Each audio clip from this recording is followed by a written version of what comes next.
샬롬, 하나님의 평강이 여러분의 삶에 가득하시길 바랍니다.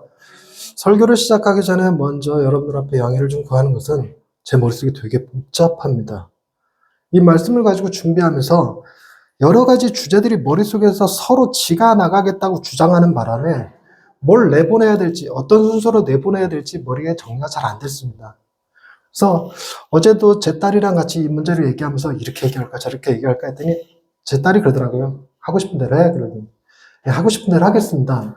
어떻게 할지는 저도 잘 모르겠고, 마지막에 여러분들이 기억할 수 있는 것은 예수만 보이더라 하는 설교 제목만 기억에 남았으면 좋겠습니다. 예수만 보였으면 좋겠습니다. 저는 이 세상을 살아가면서 신이 있는 세상과 없는 세상에 대한 논쟁이 재밌게 들립니다. 신이 있는 것이 맞을까? 없는 것이 맞을까? 여러분, 신이 없다고 말하는 건 과학을 신봉하는 사람들의 이야기입니다. 어느 순간 우주에 빅뱅이라는 것이 일어나서 136억 년 전, 그렇게 시작된 빅뱅은 37억 년 전 지구가 생겨났고 거기에 생명체가 시작됐다고 해요. 그래서 어마어마하게 긴 시간, 37억 년이라는 세월 동안에 우리가 살아가는 100년이라는 것은 정말 별 볼 일 없는 시간입니다. 그 별 볼 일 없는 시간, 그 시간 안에서 무수히 많은 생명체들이 이 지구를 살다가 죽었는데 우리 또한 100년을 살다 죽는 데 무슨 의미가 있고 이 지구상에는 무슨 변화가 존재하겠습니까? 더더군다나 인간이라고 하는 종이 태어나고 나서 발생하고 나서 과학은 무슨 얘기를 하고 있습니까? 이 인간이라는 종이 지구를 망가뜨려 가고 있다고 얘기하죠. 어쩌면 지구가 자정 능력을 스스로 발휘하게 될 때 제일 먼저 사라지게 될 게 인간종이라는 말을 할 정도입니다. 그만큼 인간은 아무 의미 없는 존재입니다. 제가 읽었던 책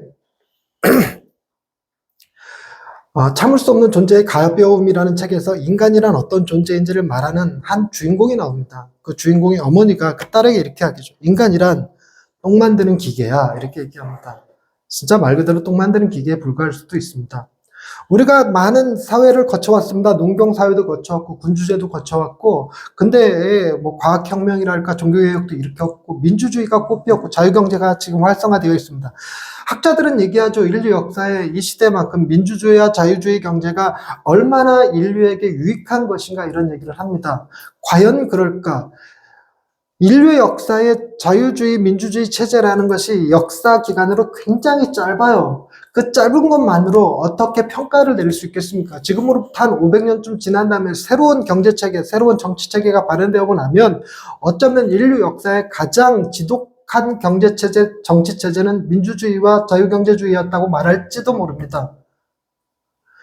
근데 우리 지금 이 시대를 살아가는 우리는 이게 뭔가 대단히 큰 공로라도 되는 것처럼 상아탑이라도 되는 것처럼 그렇게 막 뿌듯해합니다. 하지만 과학에서 얘기하는 바는 인류는 영원히 지속될 수 없습니다. 지구는 멸망하죠. 팽창된 우주는 어느 순간에 수축할 것입니다. 그로 인해서 우리는 우주의 먼지같이 사라질 존재예요. 인류 역사의 37억 년이라는 시간 속에서 우리는 100년의 삶이 별거 아니지만 우주라고 하는 넓은 공간 안에서 인간은 한낱 먼지에 불과하죠. 그러니 우리가 무엇을 하든 어떤 일을 하든 도대체 그게 무슨 의미를 가질 수 있겠습니까? 철학자들은 이런 무의미한 세상을 견디지 못했습니다. 그래서 이 무의미한 세상에 어떤 의미들을 부여하려고 했어요. 그래서 인간의 살아가는 삶은 단순히 인간 개인의 삶이 아니라 하나님이 혹은 또 다른 신이 인간에게 부여한 소명이 있고 그 소명에 따라서 살아가면서 내가 이 땅에 존재하는 이유, 살아가는 방법, 삶의 끝에 무엇이 있는지를 명확히 알게 해주는 방식으로 인간의 삶에 의미를 부여하려고 했었습니다. 좀처럼 쉽게 되진 않아요. 진리가 있다, 없다, 이해할 수 없다, 찾을 수 없다, 다양한 논쟁들이 나오면서 계속 싸우기만 했습니다. 우리가 이 시대의 가장 위대한 철학자로 부르는 니체는 우리가 무한 회귀를 한다고 주장했습니다. 무한 회귀를 한다. 그게 무슨 말이냐면 저는 100년을 살고 죽었다가 다시 태어날 겁니다. 100년을 살고 죽었다가 다시 태어날 때 100년에 살았던 삶을 똑같이 살 거라고 주장하는 게 무한 회귀입니다. 무한 반복으로 100년을 계속 반복적으로 산다는 겁니다. 지금 그래서 제가 지금 하는 이 설교가 니체의 사상에 의하면 이번 한 시간, 잠깐 순간 찰나의 시간으로 휙 지나가 버리는 시간이 아니라 이 설교는 앞으로 영원토록 100년 주기로 계속 이어질 설교라는 것입니다. 그것이 많은 사람들한테 뭔가 힘을 주고 위로를 주고 뭔가 깨달음을 주기도 했어요. 즉 내가 하는 이 일이 순간 찰나의 시간으로 지나가 버릴 것 같으면 아무 의미는 없는 얘기입니다. 제가 여기서 설교를 하든 불경을 외우든 여러분들한테 말장난하면서 농담 따먹게 하고, 요즘 하도 TV에서 유행하니까 뽕짝 노래 불러가면서, 뽕짝이라고 그러면 이상한데? 트로트 노래 부르면서 그러고 지나가도 아무 의미 없잖아요. 그런데 니체의 말에 의하면 이것이 영원토록 반복된다 그러니까, 내가 오늘 한 말을, 좋은 말을 하지 않았으면 영원토록 나쁜 말이 울려 퍼지는 거예요. 좋은 말을 했다면 영원토록 좋은 말이 울려 퍼지죠. 그렇게 해서 의미를 찾으려고 했어요. 즉 인간은 어떤 것에 의미를 찾으려고 했냐? 영원히 지속되는 것에 내가 연결됨으로써 의미를 찾으려고 했다는 것입니다. 근데 그 영원함에 대해서는 과학은 절대로 동의하지 않습니다. 영원한 건 아무것도 없어요.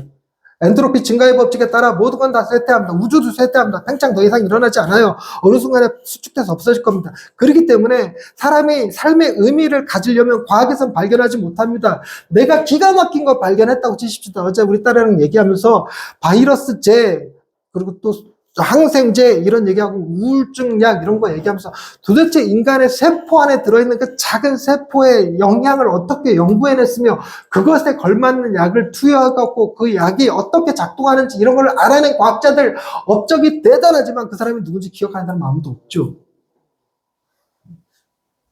그리고 그 사람이 무엇을 발견했든 100년만 지나면 그것은 옛날 기술에 불과하고 더 새로운 기술들이 나와서 항상 바뀝니다.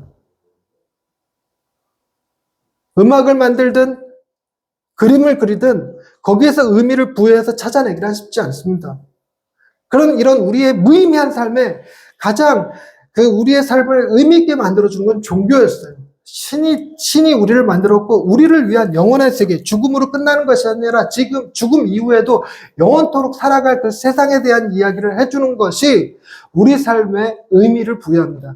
내가 이 100년을 어떻게 살았느냐에 따라서 하나님의 나라가 어떻게 이 땅에 실현되어지고 그 나라가 어떤 모습으로 펼쳐질지, 그 나라에 내가 어떻게 관여하고 어떻게 참여했는지, 한낱 도로의 길 한쪽 모퉁이를 쓰는 사람일지라도 하나님의 나라의 한쪽을 깨끗하게 하는 사람, 내가 대단한 기술을 가지고 병든 자를 고칠 때 하나님의 사람들에게 질병을 이기게 해줄 수 있는 그런 사람, 하나님의 통치하심에 순종하여서 그 방법대로 그 뜻대로 세상 사람들을 다스리는 사람들, 하나님이 얘기해 주신 공평과 나눔과 분배에 따라서, 정의와 공의를 따라서 정치하고 경제하고 장사하고 돈 빌려주고 하는 사람들, 이런 사람들에 의해서 그 삶의 의미가 하나님의 나라에 연결됨으로 찾아온다는 거예요. 그래서 신이 없는 세상보다 신이 있는 세상에 대한 관심이 더 커집니다. 그러나 말씀을 보면 태초에 하나님이 천지를 창조하셨다라고 시작하죠. 그때 천지란 the earth and sky가 아니에요. sky and the earth가 아닙니다. 말을 이상하게 하고 있네요. 우리가 보는 이 하늘과 땅이 아닙니다.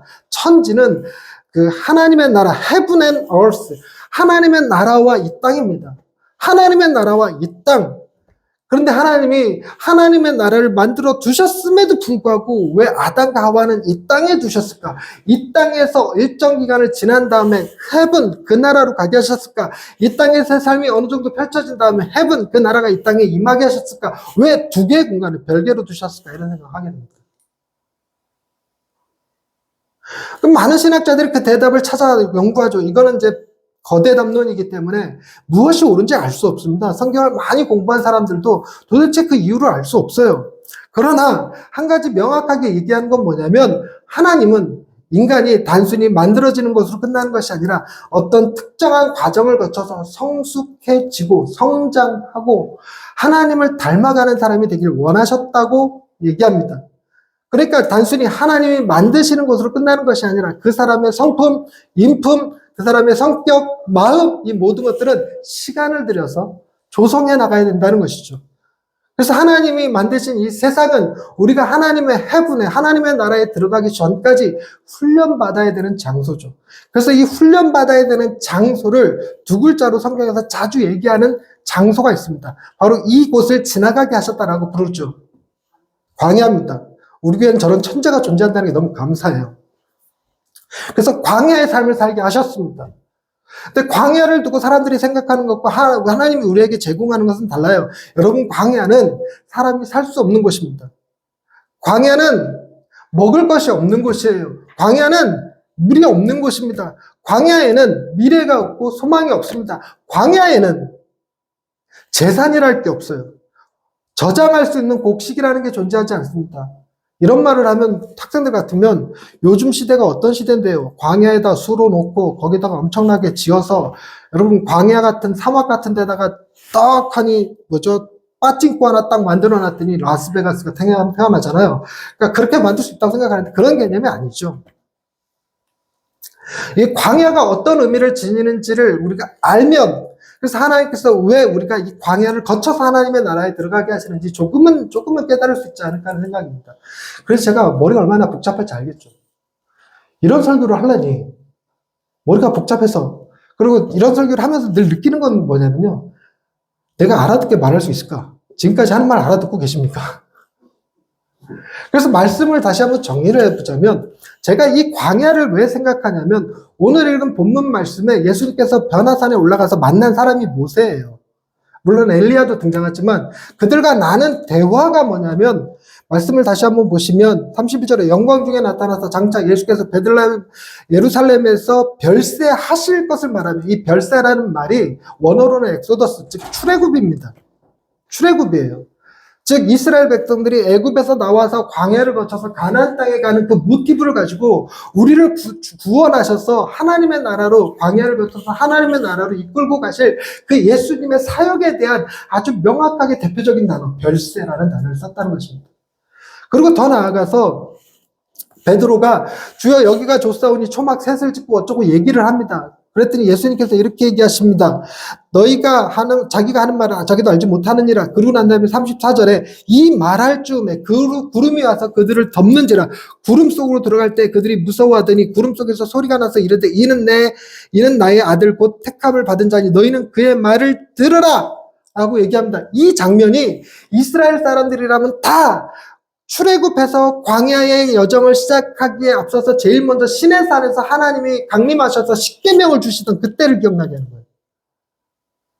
그때 그 시내산에 엄청난 구름이 둘러싸고 사람이 가히 언급하지 못하고 그곳에서 모세와 하나님이 대화를 하셨습니다. 바로 그때를 연상하죠. 즉 별세라는 단어, 이 구름이 뒤덮인 산, 이런 개념들이 광야를 떠올리게 했다는 것입니다.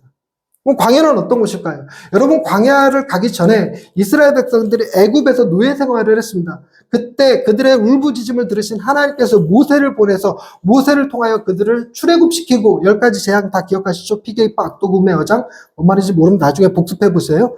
10가지 재앙을 통해서 홍해를 가르고 홍해를 가르고 광야에 들어가서 가나안을 향해서 40년 동안 광야 생활을 하고 가나안 땅에 들어갑니다. 이 출애굽과 광야와 가나안 땅은 우리가 기독교 신앙을 얘기할 때 굉장히 많이 사용되어지는 모티브입니다. 우리가 이 땅을 살아가지만 이곳이 광야고 우리가 가야 될 가나안을 향해서 나아가고 있다, 이런 얘기를 할 때 많이 사용되어집니다. 그때 광야를 한번 생각해 보시죠. 광야는 어떤 곳이었을까? 첫 번째로 아까도 얘기했지만 광야는 사람이 살 수 없는 곳입니다. 라스베가스 같은 얘기 하자는 게 아니에요. 상징에 대한 얘기죠. 사람이 살 수 없는 곳입니다. 사람이 살 수 없는 곳에 하나님이 어떤 역사를 일으켰는가? 만나와 메추라기를 보내셨어요. 만나와 메추라기가 매일 내렸습니다. 만나와 메추라기가 내리는 한 그곳은 생명이 지켜지고 보존되는 곳입니다.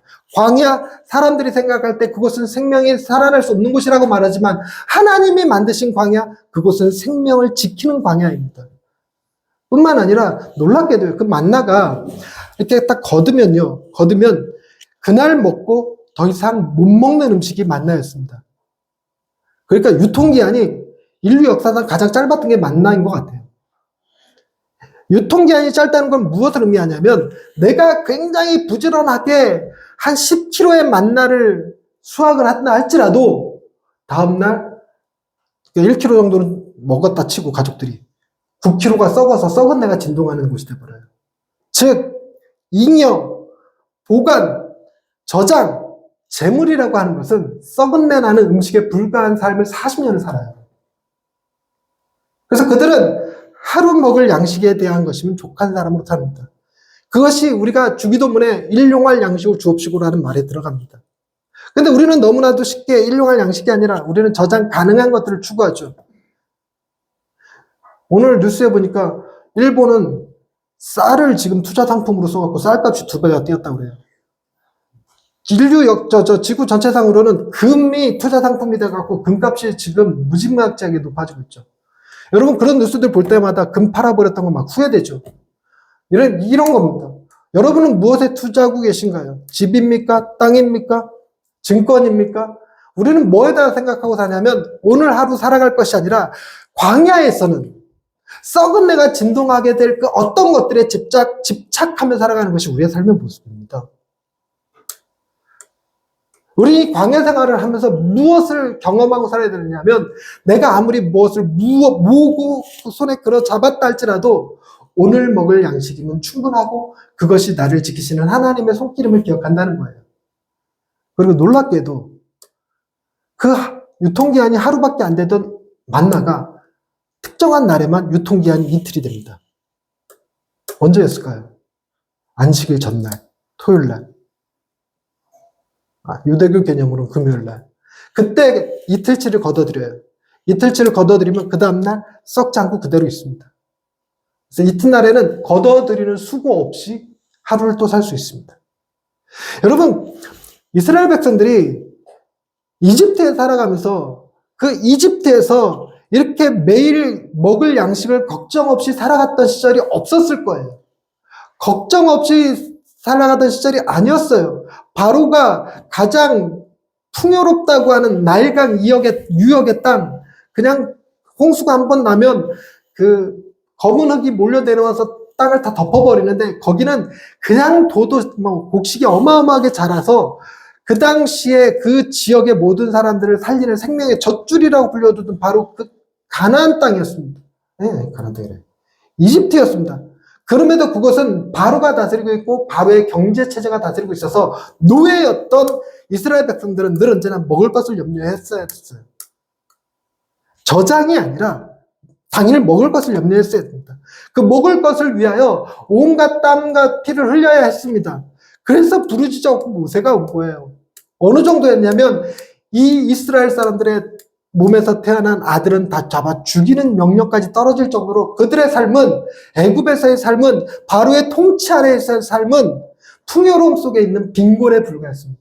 빈곤이었어요. 그리고 그곳에서는 쉼이 없었습니다. 하루를 쉰다? 하루를 쉬면 굶어야 됩니다. 그런데 하나님은 40년 동안 토요일날, 안식일 전날, 이틀치의 양식을 주시며 하루를 쉬는 훈련을 시키셨어요.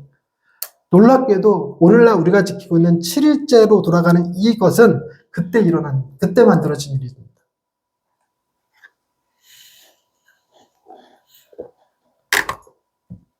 그리고 그것보다도 제가 광야에서 놀랍게 여기는 것은 무엇이냐면, 여러분, 이스라엘 백성들이 여러분들도 한번 대답을 좀 해줘봐요. 제가 지금 힘드니까 도와준다는 생각으로. 이스라엘 백성들이 애굽에서 종살이 하면서 아프고 힘들고 괴롭고 고통스러울 때 그들은 바로에게 원망과 불평을 할 수 있었을까요? 없었을까요? 없죠. 가끔 이렇게 정의에 불타는 사람, 가끔 또라이 기질이 있는 사람들은 먹을 것을 달라 외쳤겠죠. 그럼 바로는 어떻게 됐을까요? 죽여버렸을 것입니다. 죽여버렸을 겁니다. 즉, 원망할 수 없고 불평할 수 없는 곳에서 자유를 빼앗겨 살아가던 곳이 애굽입니다. 그리고 원망과 불평을 하면 그들에게 돌아오는 건 죽음뿐이었어요. 더 큰 고통이었습니다. 그런데 광야는 어떤 곳일까요? 여러분, 그들에게 만나와 메추라기가 어떻게 내렸을까요? 그들에게 반석에서 물이 왜 나왔을까요? 그 모든 것의 시작은 이스라엘 백성들의 원망과 불평에서 나왔습니다. 광야가 제가 놀랍게 여겨지는 것은 애굽에서 하지 못했던 그 일, 원망과 불평이 가능한 곳이었어요. 원망과 불평이 가능한 곳.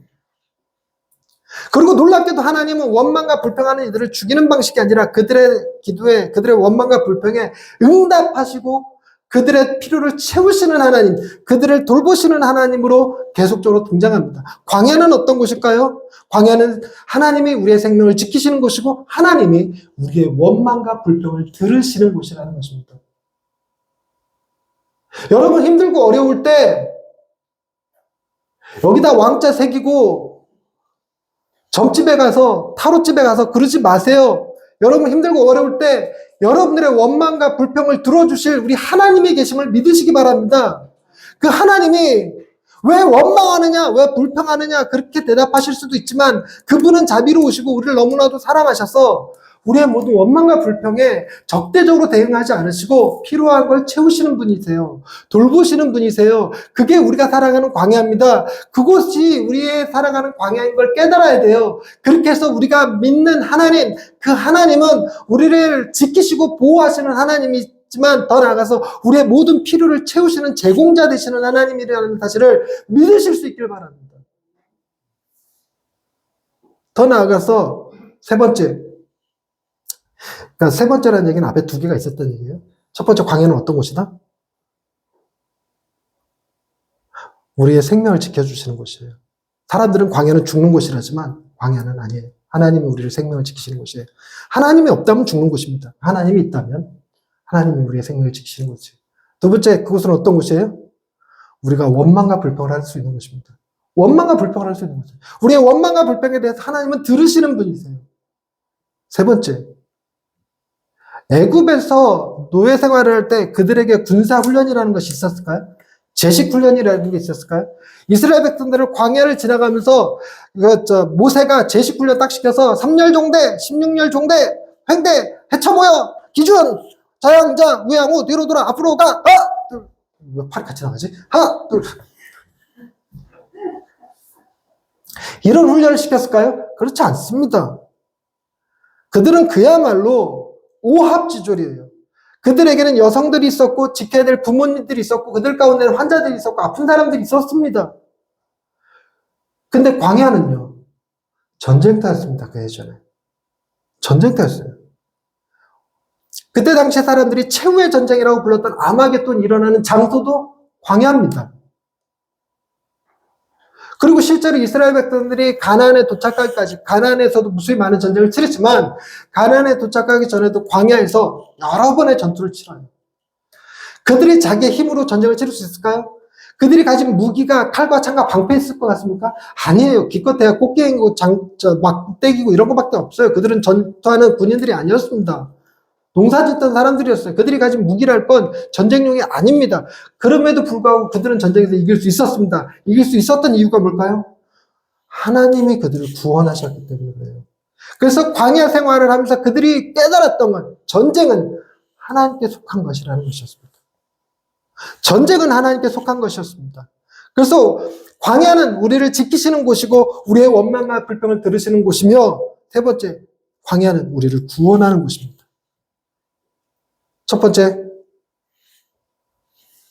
지키시는 곳. 두 번째, 불평을 들으시는 곳. 세 번째, 구원하시는 곳이라는 거죠.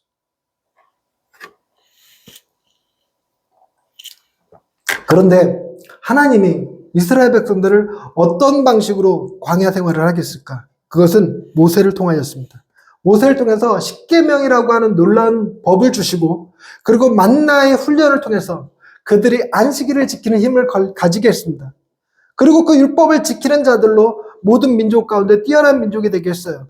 세상 사람들이, 그때 당시의 사람들은 가지지 않았던 이웃에 대한 배려, 영역에 대한 개념, 신에 대한 개념이 명확하게 십계명에 녹아져 있었습니다. 그리고 그들은 엄청난 상상을 했습니다. 가나안 땅에 들어가기만 하면 내가 거할 집이 있고 내가 가꿀 땅이 있고 내 집에는 소와 양과 돼지들이 있고, 돼지는 없었어요. 참 미안합니다. 돼지 안 먹었으니까. 소와 양떼가 있고 그리고 문 안에 유하는 객이 있고 모실 부모님이 계시는 곳. 그것을 상상하며 광야를 지나갑니다. 이스라엘 백성들의 광야 생활은 상상을 자극하였고 상상의 힘을 믿었으며 상상하는 사회를 꿈꾸는 바로 그런 사회였죠. 그게 가능할 수 있었던 건 생명을 지키시는 자, 우리의 원망과 불평을 들으시는 분, 우리를 구원하시는 분이 광야에 함께 계시기 때문입니다. 여러분, 우리가 살아가는 이 세상이 광야라고 치십시다. 여러분, 우리가 살아가는 이 세상이 광야면 여러분, 이 세상을 잘 살아가는 힘은 여러분에게 하나님이 계셔야 할 것입니다. 여러분에게 있어서 돈이 여러분의 구원자가 되주지 않습니다. 권력이 구원자가 되지 않습니다. 정치, 그것이 여러분의 구원자가 되지 않습니다. 그건 다 우리를 속일 뿐이에요. 우리에게 진짜 필요한 건 우리를 지키시고 우리의 기도를 들으시고 우리를 구원하시는 하나님과 동행하는 여러분이 되실 수 있길 바랍니다. 그런데 베드로가요, 오늘 변화산에서 그 모세와 엘리야와 예수님을 만나요. 엄청난 경험을 하죠. 이스라엘 백성들은 말로만 전해 들었던 시내산의 사건을 재현하는 듯이 경험합니다. 그 정도 되면 베드로는 예수님의 가장 충성스러운 제자가 되어야 되지 않을까요? 누군가 예수님을 죽이려고 들면 대신 자기가 예수님의 앞을 가로막고 보디가드가 되어줘야 되지 않습니까? 그런데 이 놀라운 변화산의 경험을 한 베드로도 어떤 일이 벌어지냐? 예수님이 잡혀가니까 예수님을 모른다고 3번이나 부인했습니다. 여러분, 예수만 보이더라, 이 말 뜻이 뭘까? 여러분, 모세가 준 율법, 엘리야가 준 하나님의 말씀인 예언, 이걸로 이스라엘 백성들이 살 수 있을 줄 알았어요. 예수님이 말씀하신 대로 사람이 떡으로만 살 것이 아니라 하나님의 입에서 나오는 모든 말씀으로 살 것이니라. 우리 모두 다 아멘 합니다. 우리가 이 세상을 살아가는 데 있어서 필요한 말씀들, 십계명을 비롯해서 구약의 말씀들, 신약의 말씀들이 있어요. 그리고 우리를 향한 하나님의 메시지가 있습니다. 너는 내 사랑하는 아들이요 내 기뻐하는 자라 하시는 주님의 메시지가 있어요. 우리도 그런 경험들이 있어서 교회 다니는 겁니다. 그럼에도 불구하고 여러분, 우리는 뭘 깨달아야 되냐면 그 어떤 경험이 있고 어떤 율법이 내 안에 있고 그 어떤 하나님의 메시지가 내 안에 있든지 간에 나도 또한 베드로라는 사실입니다. 그 무엇으로도 나의 죄를 이기고 승리하게 해주진 않습니다. 가나안 땅에 들어갈 수 있게 해주진 않습니다. 여러분, 모세가 가나안 땅에 못 들어갔어요. 이스라엘을 이끌고 10가지 재앙을 일으키며 홍해에 애굽의 병사들을 수장시켜 버렸던 그 모세, 놀라운 시내산에 올라가서 하나님과 직접 대면하여 이야기를 하고 십계명이라고 하는 두 돌판을 받아들고 내려왔던 바로 그 모세, 하늘에서 만나가 내리게 하고 바위를 쳐서 물을 내게 한 그 모세, 그 모세도 가나안 땅에 못 들어갑니다. 인간의 힘과 능력으로는 못한다는 거예요. 우리가 예수님의 놀라운 경험을 했어도 우리는 베드로처럼 우리의 필요에 따라 예수님은 부인됩니다. 그래서 우리는 결코 스스로 구원에 이룰 수 없는 자입니다. 우린 계속 실수합니다. 우린 계속 실패합니다. 오늘 제 설교도 그 중에 하나겠죠. 실패한 설교. 그러나 제가 서두에 말씀드렸지, 뭐만 보일 수 있길 바랍니다. 예수만 보이면 돼요. 예수만 보이실 수 있길 바랍니다. 예수님은 베드로를 회복시키시는 분이셨어요. 예수님은 베드로를 들어서 사용하시는 분이에요. 베드로도 사역하면서 수많은 실수들을 하지만 그럼에도 불구하고 예수님은 베드로를 아끼시고 사랑하셨고 그를 통하여 교회를 세우셨습니다.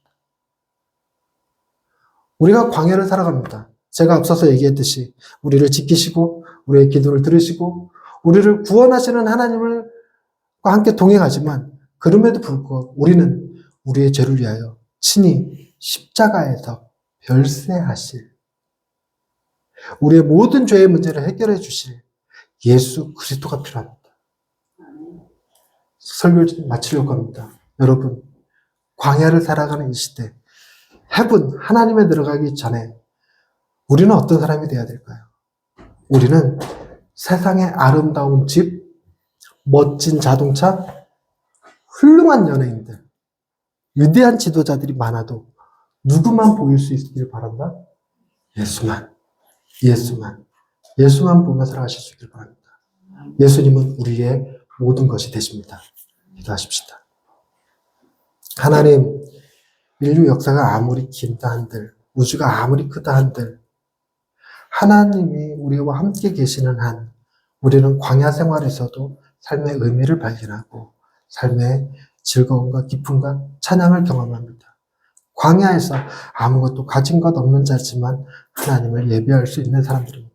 하나님이 우리를 지키시고 우리의 기도를 들어주시며 우리를 구원하시는 하나님이심을 믿으며 또한 우리를 위하여 십자가의 아들을 내어주신 하나님이심을 기억합니다. 우리 눈에 주님이 하나님이 변화산에서 하셨듯 예수 그리스도만 보이게 하옵소서. 예수 그리스도만이 우리의 전부가 되게 해 주옵소서. 예수님의 이름으로 기도드립니다. 아멘.